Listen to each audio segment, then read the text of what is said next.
campaign. Too big a chasm to make up, apparently. Well, I think the message of tonight, once we get a chance to analyze it tomorrow in the sunshine, is what a Democratic powerhouse sweep it was tonight. I mean, not only the presidential race in Pennsylvania, also the Senate race, also the 3 statewide offices, and a couple of state Senate seats. And a couple of House seats were picked up by Democrats. I think that the Republicans are really going to be beaten on Mitt Romney. Got his name backwards. Mitt Romney, for not coming into Pennsylvania, not having the top of the ticket, helped the down ballot as the Democrats were helped here this year. If you look at the votes for the Auditor General, Attorney General, they ran very close and tracked the vote for President. All right. If you're just now joining us, this is a special edition of CBS 21 News Live at 11, election 2012 right coverage. Here. Yeah, we want to go through some of the key races tonight. Let's go through the numbers, and then we'll talk with you guys again and get your thoughts on what's going on so far. Let's start with the president here. This is the Pennsylvania count here, with 83% of the precincts reporting President Obama with 54% and Mitt Romney with 45%. And we'll take a look tonight. Our next race, this is the national numbers for the U.S. presidential race. 48% reporting, with Romney ahead, 51% to President Obama's 49%. Still a very close race. Gentlemen, feel free to jump in with us here as we keep going over these numbers. We'll show you the folks who just joined us at 11 o'clock. This is the U.S. Senate race called for Bob Casey Jr. by the Associated Press earlier tonight, but with 82%, 55% lead over Tom Smith's 43%. And Charlie, Tom Smith spent an awful lot of money, and a lot of people thought this would be quite a horse race. There were polls out there that showed it neck and neck. Obviously, those polls were not correct. Bob Casey, a legendary family in Pennsylvania, prevails tonight. I think the margin is larger than most people had expected, even some of his own supporters. But the facts speak for themselves at this point. So surprised he forgot the name of one of his daughters yes. in the victory speech. It's been a long Tony, campaign. the strategy here, because we had talked, I mean, where was Bob Casey, you know, a few months ago as this campaign was moving on, but apparently they knew what they were doing. Well, I think if you remember, there was a so-called internal poll released the week before the election that showed just about the same margin. And when people were talking to Bob Casey, including myself, 2 weeks ago, a month ago, saying, you know, come on into Pennsylvania, you got to come and work. You can't stay down in Washington. He said, things are in hand. Everything's okay. Everything's okay. And you tend, with a guy so calm, you know, and always speaks in that same, it's okay, Tony. Well, that you think that he's just trying to make you feel good.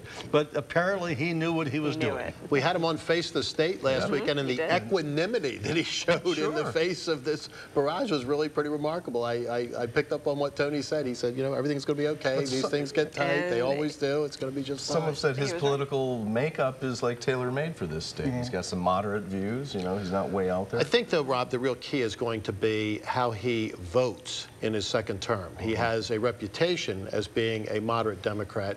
Some would even say a conservative Democrat. But his voting record in his first term was very, very closely aligned with Barack Obama. We asked him on Face the State if there were issues where he thought the Obama administration had gone too far left. He said yes. Let's see if his voting record now mirrors that. And I think you're right. As a second-term member of the Senate, he has a lot more seniority. He's not going to be down at the bottom of the list in seniority, and there's a real opportunity for him to play a key role in crossing the aisle, working with Pat Toomey to save us from the fiscal cliff and also to bring other budgetary cuts into line. He and Toomey have shown the ability to work and Senator together, Toomey was very clear at his recent appearance at the Pennsylvania Press Club luncheon in saying that he had a good working relationship with Senator Casey. That's good for all of Pennsylvania. All right, let's move on to Attorney General. This race has already been called with Kathleen Kane, the Democrat, coming in at 58% to David Freed's 40%. David Freed, of course, a very popular candidate locally, district attorney for Cumberland County, but Kathleen Kane really had the counties outside of central PA, and it goes to show you here with her winning this slot. But this is a historic race for Pennsylvania as well, guys. And it was a vicious campaign. It was. It was a hard-fought campaign. This is one of those cases where I think Charla and I agree. Her having a tough, hard-fought primary was good training for the general, and the primary win where she, the prosecutor, triumphed over the former congressman, gave her the proven bona fides that she was a prosecutor. She didn't have to prove that to the voters. It was already done for her, so she was seen even with Freed and qualifications. The historic aspect, real quickly, not only the first woman Attorney General, but the first Democrat ever elected Attorney General of Pennsylvania. Huge race. A lot of eyes will be on her, and a lot of eyes were on Dave Freed. Let's go out live to the Cumberland County Mobile Newsroom in East Pennsboro Township. CBS 21's Brandy Meng standing by there at the Freed headquarters, and, well, we can tell by what's going on behind you, Brandy, that they know the news. Yeah, well, Rob, it's not certainly the news they wanted to hear tonight. David Freed came out just moments ago. He gave his concession speech for Attorney General. He did say that while it's been a tough race, many tough words were exchanged between he and Kathleen Kane. He said, but now the race is over. They're going to do what prosecutors do, and that is move forward and stand behind each other and stand for justice. Here's a little bit more of what he said during his concession speech. 11 months ago today, when I announced my entry into this race, I told the crowd that day that based on the support from my family, friends, and community, I had already won. My opinion has not changed. While I may have fallen short in this race, I'm incredibly excited to continue my work as district attorney. And barring a coup by Eddie or Sean, I will take over as president of the Pennsylvania DA's Association in July. Now, he also said that throughout this race, Kathleen Kane was a great prosecutor, and he says he needs to stand behind her because she is going to do a good job. He also said that he's going to stand proud because throughout this entire race, not once was his integrity and not once was anything about any cases that he's tried, anything about his integrity questioned, and he stands proud next to that, and he thanked his staff for standing behind him. He also went on to thank his family and friends for their entire support throughout the past 11 months. But again, David Freed conceding tonight in the race for Attorney General. And he said he's very sorry, but he's going to stand behind Kathleen Kane. Reporting live with the Cumberland County Mobile Newsroom in East Pennsboro Township, Brandy Meng, CBS 21 News. All right, Brandy, thank you. So, yeah, a tight race. We really didn't know how this one was going to turn out. A lot of people did say, you know, that Kathleen might be able to pull it out, and she did tonight. What's next for Dave Freed, in your opinion, he will Charlie? go back and be a outstanding prosecutor in Cumberland County. Some people are already measuring up for judicial robes, but that remains to be seen. His path ahead is certainly bright. All right, we want to cover as many races as we can, so if you could just tell me in my ear what we've got next, we can show you some more numbers and we'll go over those races. Auditor General, this one we were paying a lot of attention to, Charlie and Tony, but it's been called for Eugene DePasquale over John Marr. John Marr will continue on with his activities in the House. But Charlie, a surprise there? Because you always talked about Marr's qualifications. Well, I mean, I'll be very blunt. If the race was run totally on qualifications, John Marr would have won. But unfortunately, races are not always run totally upon qualifications. John Marr, the first CPA to ever seek the office, made great emphasis on his record as an auditor. This race is still pretty tight. I know it's being called for Eugene DePasquale, but I also am aware that through the night, a lot of late votes come in from the more rural parts of Pennsylvania, which tend to be very Republican. This is the closest of the three statewide races. It may be one still worth keeping an eye on. That's probably why we haven't heard from them yet. Exactly. They're still holding out. And I think that's a fair comment. I mean, John's a great guy, a reformer, just like Gene DePasquale. The race is closer than the other statewide offices. I think for that reason, but this was the night for Democrats, and I think that Gene took advantage of that groundswell, and that's why he's #1, and John came in second. All right, let's move on to State Treasurer tonight, another race that has already been called with Rob McCord, the Democrat, coming in with 54% of the vote to Diana Vaughn's 42%, 84% of the precincts reporting here. A surprise on this race? Well, this is, you know, a little bit closer than some folks would have expected. Rob McCord being mentioned by a lot of folks as a potential gubernatorial candidate on that famous show, Face the State. Yeah. He refused to say that he would serve the full 4 years. I mean, a pretty honest statement by Rob McCord. Yeah. Well-liked within the Democratic Party, and a lot of folks on the other side of the aisle respect him. It's going to be interesting to see what his future holds. Any surprise to you, Tony? No. I mean, I think that that he was the guy with the better qualifications, but Diane Irie Vaughn ran a good campaign, ran a tough campaign, working with, I don't want to say this, I mean, a resume much lighter than Rob McCord. She got good mileage out of that, and this was a strong year for women. I think she did well, in part because she is a credible woman candidate and a Republican. Yeah, you haven't heard the end of her. You haven't heard the last. The Treasury budget and creating a lot of great programs. She has a good story. Yeah. All right, well, stay with us. We are going to take a quick break here on CBS 21, but we'll be back with more analysis from our political insiders, as well as more race numbers still trickling in tonight. Welcome back to our election 2012 coverage here on CBS 21. We've got our political insiders here with us, and of course Tanya Foster and I here to bring some numbers. Let's look at the U.S. House races right now. The 4th district we'll start with. There it is. 67% reporting. Scott Perry has been called the projected winner in this race by the Associated Press, 55% to 39%. 11th district. This is a remapped district from Cumberland County to northeast Pennsylvania. Lou Barletta with 58% of the vote to Gene Stilps, 42% of the vote. And on to the 16th district, oh, the 12th district race, sorry, skipped over one there. 94% reporting, and this one, quite the interesting race. I want to bring in the political insiders on this, but Rothfuss with 51, Kritz with 49%. It appears to be very close at this point, and Charlie, you said this is one to watch. Yeah. This was the most watched race in the state and one of the most watched races in the country. Why is that? Well, it was the only battleground congressional district really to speak of in Pennsylvania. Most of the folks that won in 2010, Republicans had relatively safe races this time around.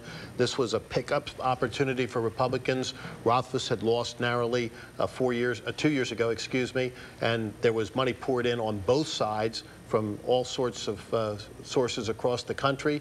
Hotly contested, widely watched, and one of the nice bips for Republicans tonight in what has otherwise been a fairly Democratic evening. I mean, Charlie's right. This was a district that was drawn specifically to run two Democrats, Jason Altmaier and Mark Kritz, against each other.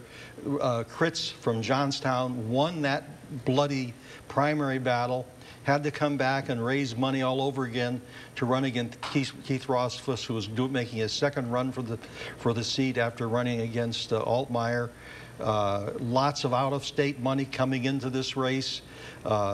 This was one of those strange races that the mine workers and the coal interest all were backing Kritz, and yet it still wasn't enough for him to pull it out here. Apparently, I mean, this is 90-some%, so I think this is going to end up as a win for the Republicans. And what was fascinating about that race was that Mark Kritz campaigned against Barack Obama, the president of his own party. He ran as far away from Obama as he possibly could. Charlie, we don't want to interrupt you, but we do want to go out to York County. CBS 21's Christina Butler out with the Auditor General race. Christina. Rob and Tanya, the atmosphere really just picked up inside this ballroom here as Eugene DePasquale walked in. He has been confirmed the winner of the State Auditor General race. You can take a look behind me. The crowd is cheering. DePasquale is here. He had been watching the results all night at home with his family, but he is now here. He had promised this would be the first place where he would make his remarks, and that is what we are waiting for right now. But when he walked in, the crowd here erupted, all sorts of cheering and hugs, and we do expect that momentarily he will take the stage. But again, Eugene DePasquale here confirmed as the winner of the State Auditor General race. Now, DePasquale, of course, well known here in York County.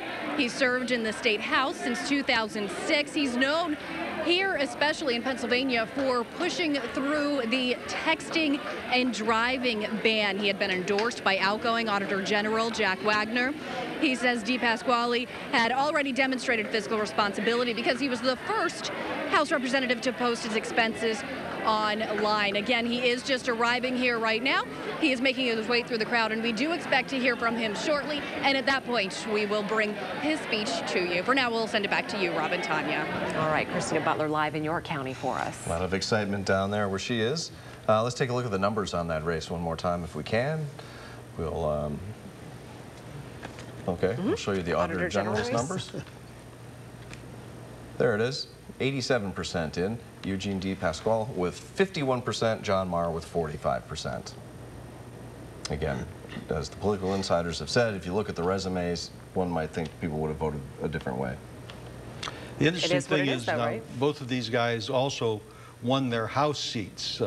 So John Marr will continue as a member of the State House. The York City State House seat will now be vacant now that And how is that filmed? Special election. So there'll be a few And there was months. all that controversy over all the candidates that ran for two seats because that costs more money when you have the special election. No question about that. It goes on in other states And as the well. seat is Yeah, it does. unoccupied, and the folks are unrepresented for a period of time as well. Any other big surprises standing out to you guys tonight as these numbers unfold? I think that the margins are interesting to look at. The margin in the Attorney General race, quite bluntly, pretty staggering. The margin in the Auditor General's race, much more narrow. And statewide, you can see a pretty significant gap between Bob Casey and Tom Smith that I don't think many pundits were predicting just a couple of days ago that it would be that big. All right, let's, Squally is taking this podium here, so let's listen in. Thank everyone for all your hard work. We know one thing is absolutely certain right now, and that is Barack Obama has been re-elected president.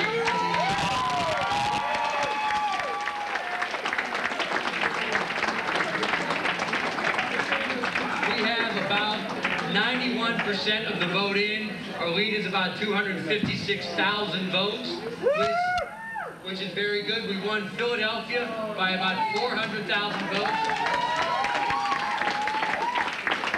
And Allegheny County by about 100,000 votes. But it's also very clear that no matter what happens the rest of the night, that we put up margins in areas of the state that, really a candidate that is unknown should never be put up, and that is also because of the hard work that everybody put in. Look, we will say that we can say with a pretty high degree of certainty that the 6-decade drought for York County winning statewide elections is now.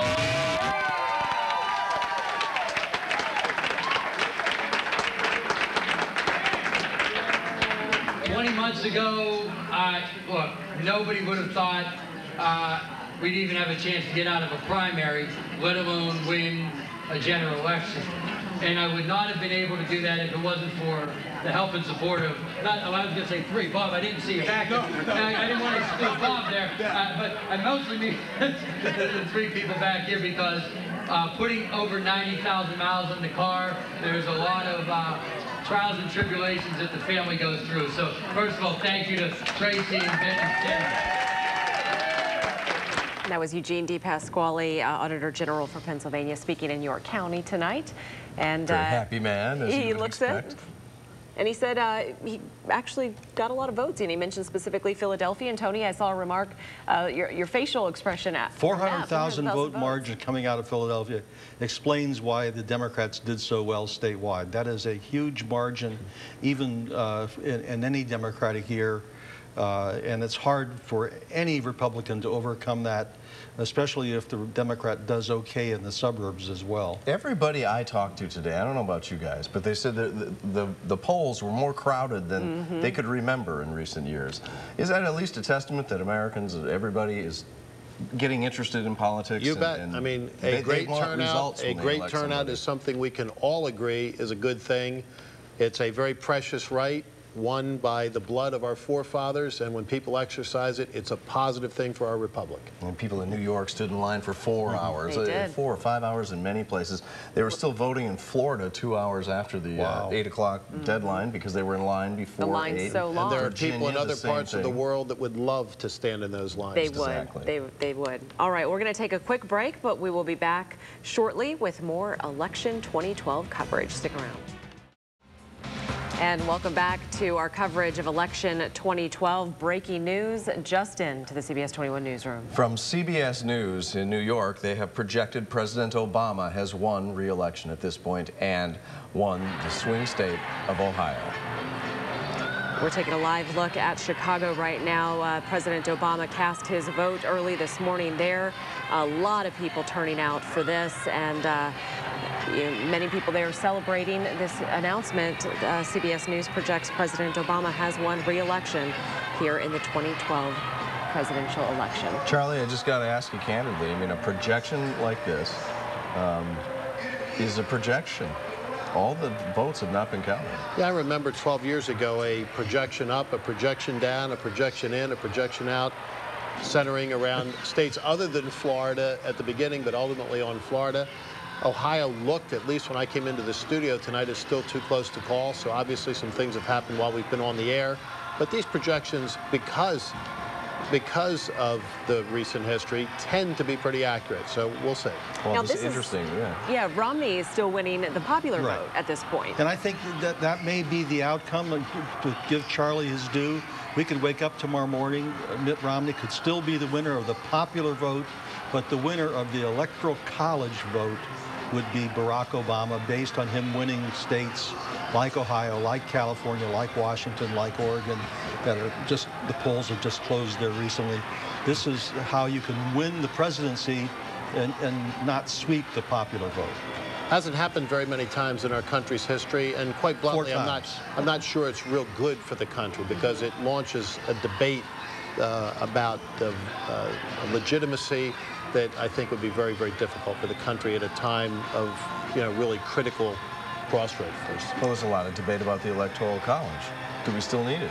Well, we still need the Electoral College. Tony and I have differing versions of how it could be. We have competing plans. We have competing plans. Of how it should run. When you hear next year about the Giroux plan and the May plan, you'll know about it. But if you think about this at home, I mean, you think the popular vote, that seems to be just what it is, the popular vote, but then you throw the Electoral College in here. So folks at home, what does this mean? I mean, how can that happen?